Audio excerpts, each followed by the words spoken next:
to kill off the NA, other baby. first. Okay. All day. That's not even a question, David. Come on. Ladies and gentlemen, welcome back to the Pit MSI edition this time. Today we're going to go over every single headline that you need to know for the LCS going into MSI and discuss a little bit from the other regions with the help of a special guest who actually was casting the LPL finals. Yes, Mazel will be joining us to discuss how we can beat China later in this event, but we don't have to worry about that just yet because the draw has officially happened and we got probably the hardest group that you can get for playing stage. In our particular group is the LLA representative Estral, who it's the LLA. I don't honestly think we're ever going to play a game against them, but still worth calling that they even made it here in the first place. Arguably the second worst team in the division, you have PSG, who returns to MSI. Sorry, that was impossible to concentrate. They return back as the PCS 1 seed, and last year at MSI, we were quite familiar with PSG. We played them, I think, twice? Nah, sorry, only once. We'll get to the history of last year. FlyQuest and then T1, which T1 come in as, I'd say, like secondary tournament favorites. But the 2 seeds from the top of each region have to still go through play-in stage, and they just happen to get slotted into our group. Now, a big difference from play-ins this year versus last year is that if you win your 2 series within your group, you don't have to play a qualification series, you just automatically slot through. So if we look at the road the Golden Guardians took last year, they notably won their first series, nearly took the best of 3 against BLG. I say nearly, we got 1 game, the other 2 weren't necessarily close. And then we proceeded to 2-0 R7 and then 3-0 PSG as we had to play the winner or like the second place team from the opposite side of the bracket. Every single year, the question gets asked for North America, well, you know, is this going to be the year that we once again lose to the minor regions? And look, I can't ultimately take away the sting that was us losing to GAM last year at Worlds. Team Liquid, notably though, was imploding, so I'm going to scapegoat that a little bit. After their close game against T1, they just simply never looked the same. After that, Piosik and Summit literally left the team and just shit-talked them the entire time. And there is a little bit of worry to potentially be had there with FlyQuest, especially after the interview where Inspired calls out Jensen. I know a lot of people are making a bigger deal out of that. I think ultimately they'll resolve their issues and be perfectly fine by the time this event comes. The still notable loss of their strategic coach could throw a wrench in this. I don't know if he's back. I doubt he's going to be back. FlyQuest haven't said a single word about it, so I have no clue. Maybe they found somebody else, but there is a clear world where if they don't have him or they don't have a replacement, this could actually be a little rough on their side. Our other representative in Team Liquid is already over in China at the moment. They are currently boot camping and APA is already climbing pretty quick. They will not have to play until the bracket draw, which, because of the new rules, they will no longer have the possibility of being on the same side of the bracket as FlyQuest if FlyQuest were to make it through the play-in stage. It's too difficult to predict who they're going to play, but I do want to quickly comment on general sentiment around the LCS and Team Liquid this year and kind of compare it to last year because I feel like we're in a much different place than we were then. We kind of swapped teams because if you go back to MSI 2023, Cloud9 was the team that everybody's like, okay, well, yeah, they smashed North America, but is their playstyle going to hold up internationally? And myself and a few others didn't really have faith in that. It just felt like the things that they were able to do domestically, they were not going to be able to do once we got international. And for the most part, that kind of held up. The only time that they looked clean in the entire tournament was when they were playing against Golden Guardians. Golden Guardians, however, had this scrappier play style that, yeah, might have worked out well. And they were able to take a game off of BLG, who ended up finishing second in the tournament. This year, I kind of get the reverse, where Team Liquid is that scrappy team that will win lanes, that will push you, that will up the tempo more so than any other team that we have in the LCS. And I'm really happy that they're the 1 seed, even if they don't get that buff of getting to go through play-ins and kind of warm up a little bit. FlyQuest, I think, needs to regain their mojo and does feel a little bit more similar to what Cloud9 was last year. But I think the play-in stage is going to do exactly that for them. We've always had a good track record in North America of like our teams that were able to go through play-in stage, being able to do something with that. You go back to Worlds last year, we didn't actually have a team in the play-in stage. Fortunately, Golden Guardians dropped the ball pretty heavily against BDS, but we won't talk about that. Expectations for North America as a whole this tournament are simple. Beat Europe at all costs. The likely road for us having a successful tournament comes through beating Europe at every point. That includes G2, that includes Fnatic, assuming Fnatic is able to make it out. I don't see them having a problem in the playing stage doing that. In terms of whether we can beat Korea, I'm going to be honest with you, probably not. We've never matched up well against Korea. They just have a play style that chokes us out. We've never been able to overcome some of the problems. Team Liquid last year was the closest I think that we've ever come to even beating T1, let alone other Korean teams since 2018 Worlds. We've had a better chance of pulling off upsets against the LPL than we have the LCK. But when I'm looking at who can actually win this tournament, I still favor the LCK over the LPL. But before we get there, let's talk about the LPL a little bit with our good friend Mazel. Let me cut to the chase and let me ask you the big questions. Let's see. I, as an NA fan, know little to nothing about the teams other than the names of the players. But That's pretty good. It's a good start. Sure, but names only go so far whenever you're trying to figure out how you can stand a chance on the Rift in any way, shape, or form.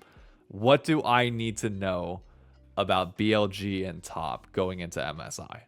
Well, luckily, there is one thing that they're both very good at, and they kind of made their hallmark of the split is they are very good at early game. They will take leads at like 8 minutes, 9 minutes, and just win the game by 2022. Top esports are better at the mid game, so they make really, really quick tempo decision making around the mid game, primarily through TN. Whereas BLG tries to hand check a lot of the times. They aren't as decisive, but they are still just really strong in the early game. This is not to say, though, that they are not good in the late game. It is just that they are very honed in the early part of the game.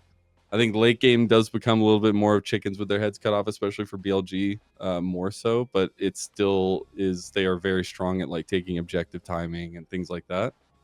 But it's all about bot lane. So it's like the 2v2s, if you're not winning the 2v2s, they will just absolutely smash the game.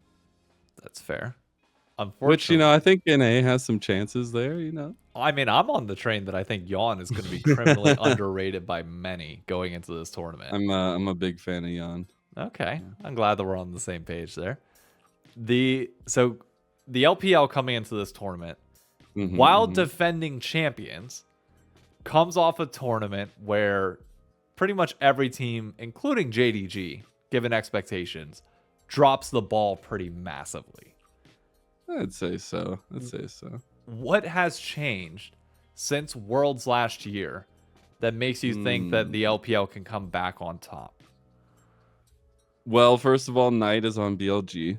So it helps when their main concept of winning is through Elk on and Shun, the newer players to the team, more of the newer stars, I guess, and they have so much stability and strength around their solo lanes. Yeah. So I think it's gonna be a lot more stable in the way that they play and the flexibility they have with the meta, which I think JDG played a lot similarly to what BLG is playing like now, except BLG are better at the early game because of Shun in the jungle, who has grown like a ton as a jungler itself. So I think that might be a big difference. And I think top esports is just, I think what we got last split and what we got in Worlds was we had a mix of early game. We had a mix of teams that were really willing to go late game, especially like JDG, try to take 5-on-5 team fights. That's not the LPL that we're getting this time around. Yeah. And I think that the tempo plays, the stuff I was saying in the mid game, is going to catch a lot of teams off guard, especially maybe like Western facing teams. And it's going to be very difficult from at least a lot of the Western facing games that I've watched to keep that tempo up and not fall behind, which again, I think is a little bit different from the approach that I'd say the LPL was bringing at Worlds. A little bit more so. So I'm a big proponent of trying to find stylistic matchups that work in our favor. There are certain teams that just do a good job of dragging you down in the mud and forcing you to play in that environment. There are certain teams that just don't care and can smash you elsewhere.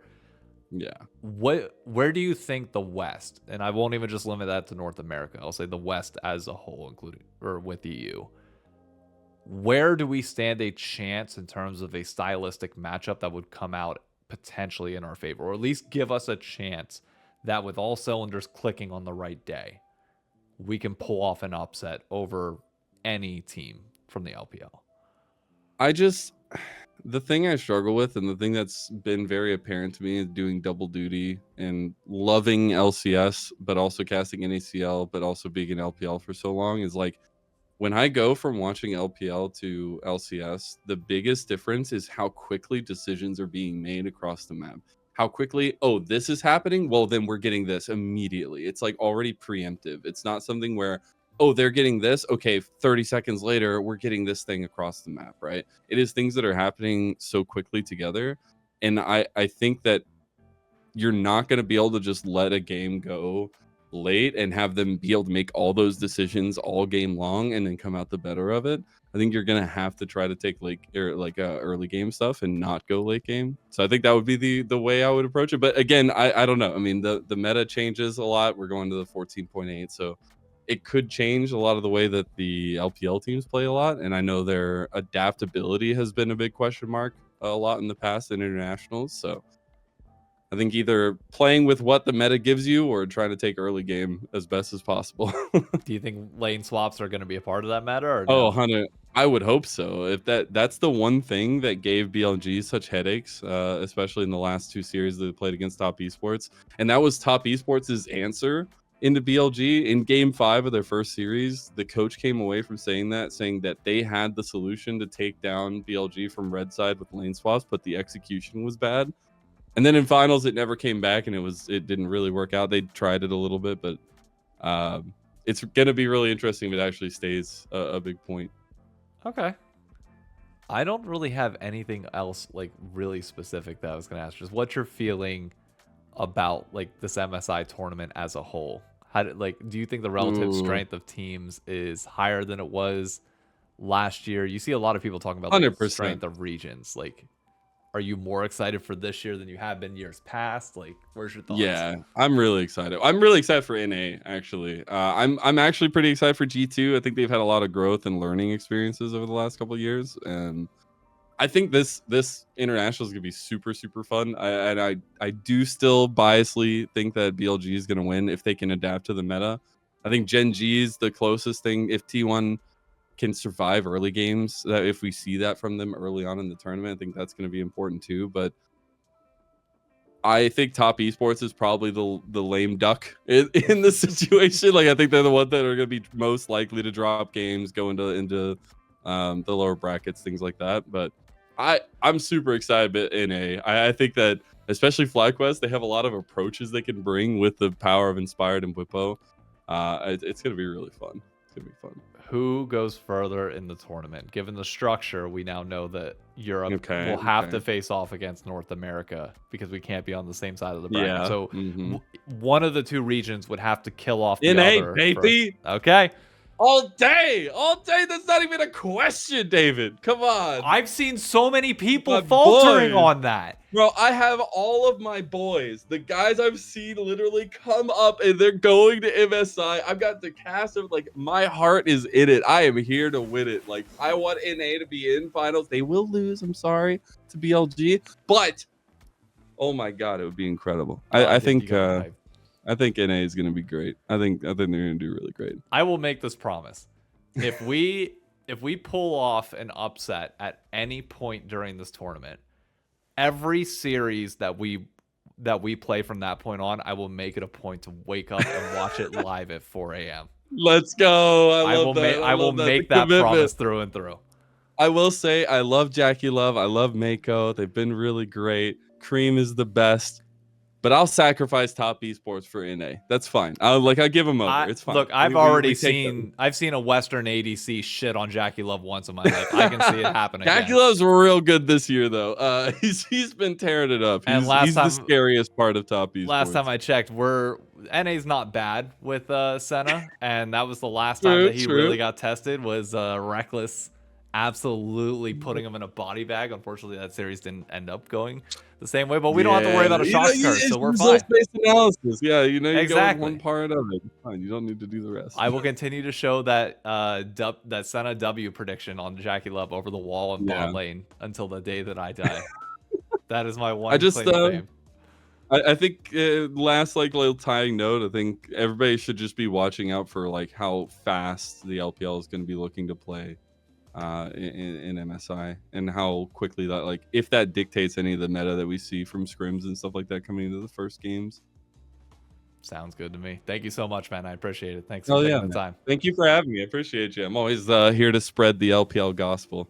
Now, of note, I'm recording this segment prior to my conversation with him, so I don't know what he just told you all, but here is my gut feeling going into this tournament and my prediction for the entire thing before I get into predictions for the playing stage.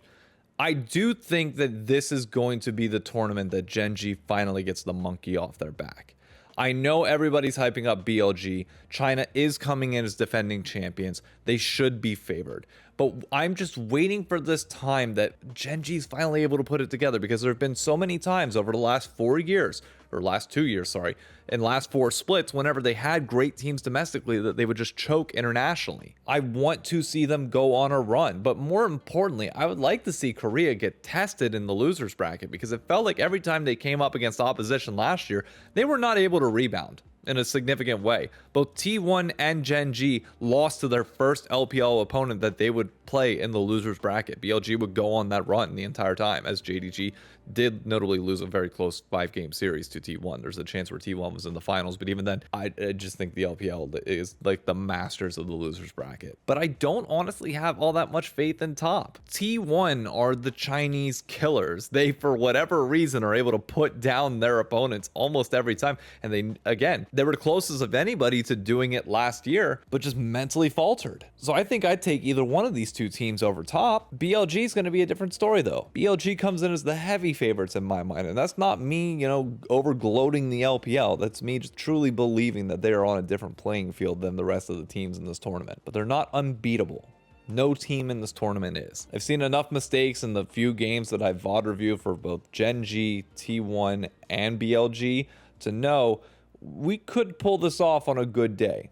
That's like a 5% chance, but it's possible. So let's go through full play-in predictions. Even though I'm still going to talk about the individual matches as they come, here's my final predictions before the event kicks off, because the next time that we'll talk about the tournament itself will be after it has already begun. I'm going to go 2-0 T1 over Astral and 2-0 FlyQuest over PSG. Honestly, I think the mental collapse against GAM last year was a fluke. I don't think it's happening again. I don't think we drop a single game to any of the minor regions this year. Top Esports will 2-0 Loud. Fnatic will 2-0 a GAM team that is in this tournament with 2 replacement players after the whole cheating scandal. So I just don't think they stand a chance. But it is Fnatic, and Fnatic is known to choke early in these tournaments. So maybe there's an off world where that can happen. For qualification matches, have we ever beat T1 at an international tournament? No, I don't know. We've never beaten Faker, and it's not happening here either. 0-2 FlyQuest gets crushed 2-0 by T1. On the other side of the bracket, similar story. 2-0 top, they move on. And in the rematches, I'm just going to say that FlyQuest beats PSG again, and Fnatic is able to beat whoever comes out of Loud or GAM. I think that one's a complete and utter toss-up, but I don't think they'll have any problems with it. How the group stage bracket will be drawn, I don't know. We'll figure it out as we go on. We're only 10 days away from finding out, and this tournament goes very, very quickly. But do me a favor, if you haven't done so already, be sure to subscribe to this channel.